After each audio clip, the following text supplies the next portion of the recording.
Bonsoir à tous. Aujourd'hui, on va aborder un sujet un peu très sensible, c'est-à-dire quelles sont les stratégies que nous mettons sur pied pour produire à 35 jours de l'apéro qui ont un poids compris entre 800 et 1 kg, parfois un peu plus. C'est vrai qu'il y a avec certaines femelles où on peut avoir 700 grammes, comme vous le voyez en image avec les photos. Mais le plus souvent, le poids varie entre 800 et 1 kg. Et beaucoup se demandent quelles sont les techniques que nous mettons sur pied pour obtenir de telles performances. Le premier préalable que je voudrais établir, c'est que ce n'est pas une question de race. Parce que ces performances, elles sont atteintes avec nos races hybrides, avec nos races dites locales. Donc, on peut le faire également avec la gamme Optima. Donc, si avec les lapins importés, on peut produire cette race ou alors cette performance, et même qu'on peut le faire avec les races locales, il est possible qu'avec les lapins importés, vous ne parvenez pas à obtenir cette performance. Donc, c'est une question de technique, de stratégie et non de race, bien que la race va jouer également pour beaucoup dans le processus de croissance. Alors, la première des choses qu'il faut savoir, c'est que la croissance de l'apéro, les 3 premières semaines, c'est-à-dire de la mise au bas jusqu'à 21 jours, est en corrélation forte avec la qualité et la quantité de lait consommé. C'est pourquoi on va vous dire, après la mise bas, il faut faire un premier pesage de l'apéro à 7 jours ou tout au plus à 14 jours. Donc, le résultat, le poids de vos apéros à 7 ou à 14 jours peut vous donner des informations sur la qualité du lait qui est produit par les femelles. Et ce poids donc va vous permettre de faire une analyse, voir s'il est correct et apporter des modifications si nécessaire. Donc il y a un travail de suivi, il y a un suivi précis qui doit être fait les 3 premières semaines. Le suivi consistera à évaluer premièrement la qualité de l'aliment maternel, ensuite tous les autres paramètres techniques, c'est-à-dire le confort et les soins qui vont avec, parce que les facteurs comme le stress vont impacter la qualité du lait qui sera produit. Donc à chaque fois que vous allez évaluer le poids de l'apéro à 7, à 14 et à 21 jours, s'il n'est pas correct, il faut identifier tous les paramètres dans l'élevage qui peuvent avoir un impact sur la quantité de lait produite, la quantité et la qualité. À partir donc de 21 jours, comme on l'a dit, la production de lait atteint son pic et après 3-4 jours, c'est-à-dire entre 24 jours et la fin, la croissance de l'apéro cette fois-ci est en corrélation avec la quantité d'aliments qu'ils vont consommer. Donc le lait, cette fois-ci, va permettre juste au l'apéro de digérer facilement l'aliment qu'il consomme, que ce soit l'aliment maternité ou l'aliment périsévrage. C'est pourquoi il est difficile d'avoir des problèmes de digestion ou de ballonnement en période de maternité, c'est-à-dire avant le sevrage, parce que le lait joue l'effet tampon sur l'aliment consommé. Donc c'est pourquoi il faut plus mettre l'accent sur cette question après le sevrage.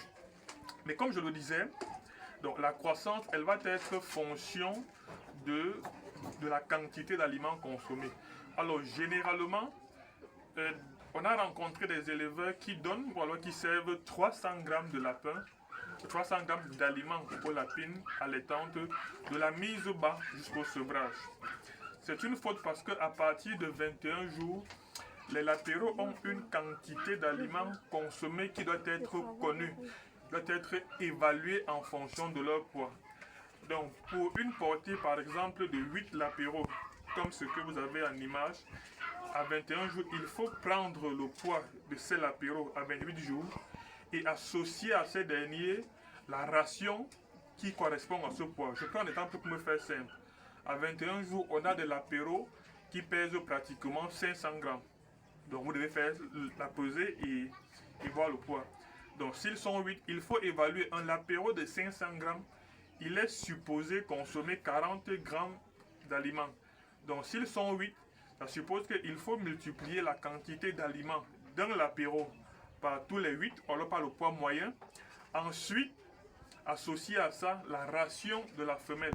Donc vous pouvez trouver avec une femelle qui consommait 300 grammes et puis elle se retrouve en train de consommer 600, 700 grammes en fonction du niveau de consommation de l'apéro.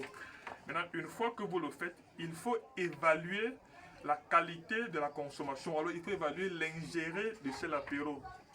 Donc, après que vous auriez évalué le poids de l'apéro, vous allez associer la ration qui va avec. Il faut donc se rassurer qu'effectivement, il consomme cette quantité.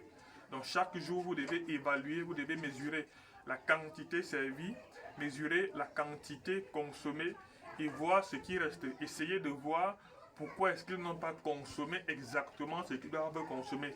Bon, il y a toujours une valeur minimale et une valeur maximale. Donc là, vous êtes sûr que vos apéros consomment effectivement ce qu'il leur faut pour prendre le poids qui va avec. Parce qu'après 21 jours, le gain moyen quotidien d'un apéro est supposé d'être 30 grammes. 30 à 35 grammes en fonction des races, en fonction de l'environnement, en fonction de la qualité de l'aliment. Donc vous voyez que si vous avez un apéro qui a 400 grammes à 21 jours et qu'il consomme exactement la quantité d'aliments qu'il lui faut, il est possible que ce dernier, au bout de 35 jours, se retrouve avec pratiquement 900 grammes à 1 kg parce qu'il prendra 30 grammes minimum par jour. Et entre 21 jours et 35 jours, on a un peu plus de 10 jours, on a pratiquement 12 jours. Donc si on fait fois 30 grammes, vous voyez qu'on a pratiquement 360 grammes. Donc pour l'apéro qui était à 500 grammes, il va se retrouver à 860 grammes, alors 850 grammes. Donc voilà les stratégies qui sont mises sur pied pour pouvoir obtenir cette masse-là au bout de 35 jours. Mais c'est une évaluation qui doit se faire jour après jour. Il faut pouvoir adapter la ration de l'apéro en fonction de leur poids chaque semaine qui évolue jusqu'au sevrage et également après le sevrage. Donc, sur la question de l'alimentation, il faut non seulement avoir un meilleur aliment, mais il faut mettre sur pied une excellente stratégie alimentaire. Stratégie alimentaire qu'on va davantage développer lors de la formation qui débute le 1er octobre. Et puis après cette formation, tous ceux qui participeront et qui sont au Cameroun, vous avez des reproducteurs que nous mettons à votre disposition, plus 3 mois de suivi gratuit. Donc, pour toute autre information, il y a le numéro en lien